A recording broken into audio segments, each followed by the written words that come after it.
Hi everyone, welcome to my channel. My name is Ro and this is Everything Rosy. So to jump right into the video, the first thing I'm going to do is go to my gallery and show you guys a bunch of Instastory covers that I created. At the top are some that I created for a client, and at the bottom are some that I created for personal use. As you can see, the top ones do have a circular border, which makes it easier to upload into Instagram. And these are very easy to make, you guys, and 100% free. So if you want a video on this, just comment down below and I'll do that for you guys. So to jump into the tutorial, I'm going to go ahead and go to Instagram. This is a brand new Instagram. You can follow me at Everything Rosy and I'll follow you back. And so looking at the highlights, you see that there's two highlights. There's the quotes one and there's the music one. And the quotes one is the only one with the Instastory cover. But the thing about it is when you actually click through the story, you see that the Instastory cover is actually a part of the highlights, and that's what we don't want. So the first thing I'm going to do is remove it.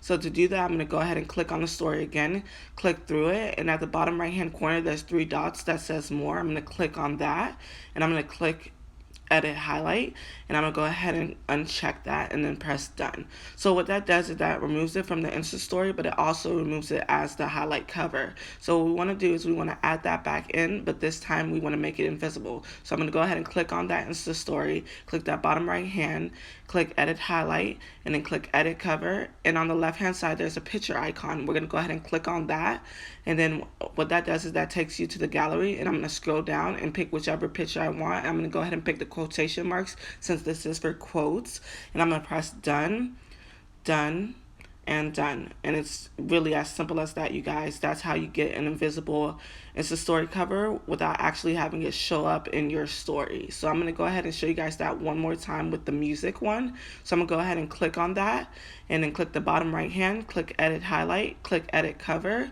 and then click that picture icon, scroll down to whichever picture I want. I'm going to go ahead and pick the music notes since this is for music. Click done, done, done, and there you go, you guys. It's as simple as that. So I do want to say excuse me on the sound quality of this video. This is my very first video, and I'm so excited to have this YouTube channel and teach you guys how-tos and other stuff. If you found this very helpful and useful, go ahead and like, comment, and subscribe. And thank you guys for watching. I really appreciate it. And until next time, bye.